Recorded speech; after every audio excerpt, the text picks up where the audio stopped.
yang jadi pembawa proposalnya Allah. Yang nerima proposalnya juga Allah juga.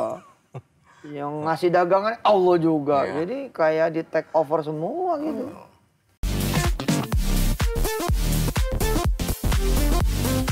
Pemirsa nikmatnya sedekah, insya Allah banyak berkah. Banyak banget.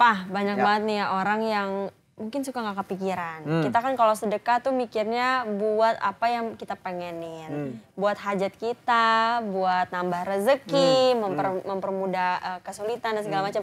Tapi ternyata sedekah juga bisa buat temen. Kita bersedekah untuk mendapatkan teman, bersedekah untuk ditempatkan di lingkungan yang baik. Nah, seperti tema kita pada hari ini pemirsa, judulnya adalah sedekah ya membuat kita bertemu dengan orang soleh. Masya Allah. Kan kita pengen dong Pak ada di lingkungan yang benar, berteman dengan orang yang benar. Kalau kita punya segalanya tapi ketemu dengan orang yang kurang tepat, bisa kehilangan segalanya juga gitu.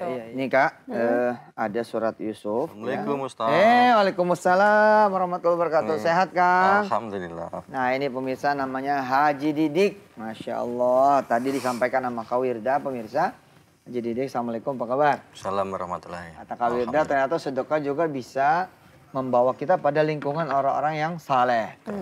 Nah sebelum saya nyapa Kang Didik, ini pemirsa ada zikir bagus banget. Ayat 101 ya. Surat Yusuf. Surah Papa. Ya doa supaya kemudian kita tuh dikumpulkannya sama orang baik aja. Sama orang soleh gitu. Ya usah kalau cuma ngumpul sama orang soleh ntar gimana? Ya gini kalau kita pakai doanya Nabi Yusuf. Doa di 101 surat Yusuf. Kita ketemu yang nggak benar aja. Itu jadi benar. Gitu? Iya benar. Saking hebatnya nih doa. Masya Allah ya. Baik kita langsung kemudian sapa Zoom dulu Kak. Oke. Ya udah ada Zoomers nih, ada Saiful Komar dan kawan-kawan. Nanti kita akan zooman ya. Tuh udah standby semua di TV nih, di depan layar kaca, Masya Allah. Allahumma sholli wa sallim ala sayyidina Muhammad wa ali. Kang Didik, bener nggak sih sedekah itu ngedeketin Kang Didik, ngerasanya Kang Didik ketemu sama orang-orang soleh gitu? Apa iya begitu, apa gimana? Sangat merasa sekali saya. Sangat terasa? Ya.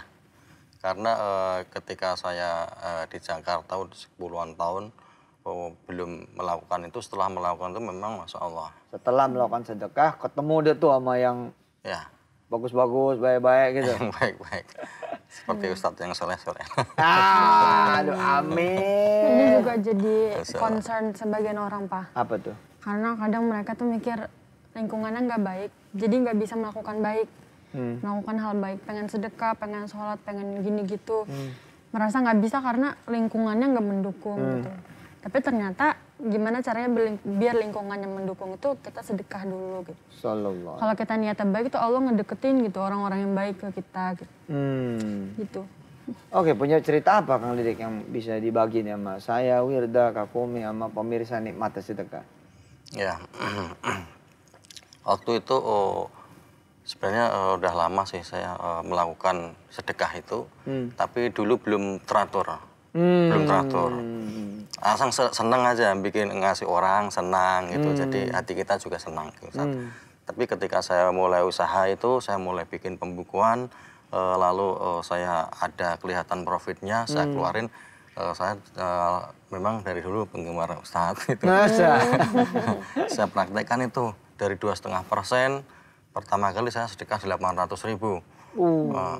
Tahun 2000-an lah. Terus setelah merasakan itu saya tambah lagi 5%, tambah lagi 10%. Itulah Masya Allah. Itu banyak memang keajaiban-keajaiban yang tidak pernah kita duga. Oh sekarang nih pengusaha ya? Ya insya Allah. Alhamdulillah. Apa bergerak di bidang? Saya properti dan marmer granit. Properti dan marmer granit. Ini hantaman COVID gini ngaruh nggak? Ya sebenarnya kalau dampak sih merasakan, cuman ya kita sabarin dan syukurin aja. Iya, keren. Syukurin. Sabarin dan Ya, syukurin. insya Allah. Mulai dulu usaha berapa ini duit modalnya? Modalnya 6.500.000. Oh iya? Ya. Cuman cukup buat nyewa tempat aja. Oke. ketika mulai itu udah jalanin sedekah itu udah. Udah, cuman belum teratur. Yang tadi itu ya. Ya. Baru kemudian dirasa ada keteraturan, terus naik gitu. Naik. Setelah saya mulai per bulan pertama saya bikin pembukuan, saya keluarin teman-teman 2,5%. Nah itu 2,5%. Pertama kali saya sedekah 800.000 tadi itu. Lalu bulan berikutnya nambah 3 kali lipat. Itu kan akhirnya saya tambah lagi, wah 5% kali ya. Itu naik itu sampai 10% gitu. Dan memang benar Kak, jadi kalau kita sedekah itu, yang jadi marketingnya Allah. Yang jadi pembawa proposalnya Allah. Yang nerima proposalnya juga Allah juga. Yang ngasih dagangan Allah juga. Jadi kayak di take over semua gitu. Ini yang terjadi sama Kang Didik ya, ya? Ya, insya Allah. Sampai kemudian akhirnya jadi menjelma bagus ya? Iya. Itu awal mula usaha yang granit itu saat ini berarti udah berkembang pesat sekali ya? Ya, alhamdulillah. Saya 2004 akhirnya 2012 saya berkembang properti. Granit tetap jalan, marmer tetap Properti jalan. itu perumahan gitu maksudnya? Perumahan. Bangun perumahan? Membangun, saya beri tanah, saya bangun, saya jual. Wah, boleh kerjasama nih. Gitu. Iya. Prospek. Prospek kerjasama sih emang minta. Iya. Pemirsa, jadi orang itu mesti punya emang otak dagang. Biar kata pemirsa karyawan juga, dagang aja. Ya. Ya, kan bisa ninggalin istri dalam keadaan istri dagang. Deh jalan dulu ya, itu abang nggak habis makan ikan tongkol lo jual aja. Gitu. Iya. Jangan buat siang. Ada sisa makanan pagi buat siang, buat dagang. Gimana caranya? Status WA aja bos. Iya benar. Ya. Ada Pisahin yang bagus, di itu lagi kasih, jangan bekas di suami, ya. Maksudnya biar otak tuh dagang gitu loh, jangan bertahan hidup di masa krisis, ya Kang Didik ya. Iya, betul. Saya suka bilang sama tetangga dan teman-teman, tapi bilangnya kayak apa setelah yang berikut ini. Bergabung, aku mau sedikit preview di segmen 1 tadi. Ini bagaimana sedekah itu bisa membawa berbagai keajaiban. Salah satunya mendekatkan kita dengan orang-orang yang baik, dengan orang-orang yang soleh. Tadi tuh Papa ada mau cerita ya, cerita apa tadi kepotong? Iya, soal menangani krisis. Ya, jadi emang harus dibangun semangat dagang, minat dagang, keinginan dagang, bukan bertahan. Nah, dengan kita kemudian dagang, kita jadi bisa sedekah lebih gede. Betul. Betul nggak? Iya, betul. Kang Didik ini, kalau dia nggak dagang, nggak bisa ngumrohin orang juga. Ya jalan sih emang dari mana aja, nggak mesti dagang. Tapi coba ceritain tuh. Sejarah ngumrohin orang. Pada waktu itu 2013 istri saya pertama berangkat duluan, saya belum berangkat Ustadz. Lalu ketika saya melihat istri saya kok tambah rajin ibadahnya, saya tanyain, udah nggak usah nanya lah banyak, berangkat aja. Kayaknya saya didaftarin. Nah sentuhan pertama 2014 itu saya berangkat umroh. Saya memang sebelumnya saya sudah punya rencana ngumrohin saudara istri saya 7, saudara saya sendiri 7. Ini berangkat nih. Gitu. Wah luar biasa fotonya. Amin. Nanti pemirsa yang begini amin. Amin. Terus? Tapi ketika di tempat makan di restoran saya ditanya, Mas Didik tahun depan mau berangkatin enggak? Berangkat Bu gitu. Tapi saya kalau 14 kalau saya bagi rencananya kan setahun kan 2, saudara saya 2, saudara istri saya 2 gitu. Cuman siapa yang berani jamin umur saya sampai 7 tahun ya gitu. Akhirnya bismillah aja dah saya bikin dihajar setahun. 2 kali. Oh 2 kali. Ya. Itu 7. Ya 7 itu. Alhamdulillah kesampaian. Alhamdulillah gitu. Dan sampai saat ini alhamdulillah tiap tahun ya belajar istiqomah. Itu mantap. Iya kan? Luar biasa ini dan asik kok pemirsa. Jadi memang temennya sedekah tuh kalau mau hebat emang dagang pemirsa. Iya. Jadi, asik lah gitu ya. Teman-teman yang pada dagang nasi uduk. Pagi-pagi udah bisa sedekah tuh. Nasi uduk kepada tukang becak ya, tukang ojek ya gitu loh. Iya. Ketika kemudian teman-teman buka nasi goreng. Langsung begitu sebelum ngelayanin orang lain. teman-teman layanin Allah dulu. Iya. Ya nggak? Alhamdulillah. Hah? Kan tukang nasi goreng keluar nih sore-sore kan. Nah begitu mulai masang gerobak gitu kan, goreng dulu. 5 bungkus dah gitu, anterin ke musola. Ustadz ini buat makan malamnya Ustadz sama muazin. Wah itu top itu. Ya kita tiap Jumat seminggu sekali kita tiap Jumat kita belajar istiqomah untuk bersedekah di guru saya. Gitu. Dirutinin tuh. Insyaallah. Nah itu memang kalau ada yang sedekah rutin tuh juga beda juga tuh pemirsa. Jadi kalau pemirsa punya sedekah yang rutin itu Kak emang Papa rasain juga emang beda tuh. Karomahnya beda itu. Kalau teman-teman kemudian merasa ada yang kurang-kurang di urusan sedekah, ya coba jajal punya satu saluran yang rutin itu. Yang rutin ini kan tujuannya supaya nggak lupa gitu kan ya. Jadi kayak punya inilah gitu, kayak punya cicilan utang gitu. Tapi ini sedekah gitu, betul nggak? Ya, untuk jalan tetap lah itulah. Iya, jalan tetap ya. Nah tadi belum menjawab nih Kang Didik.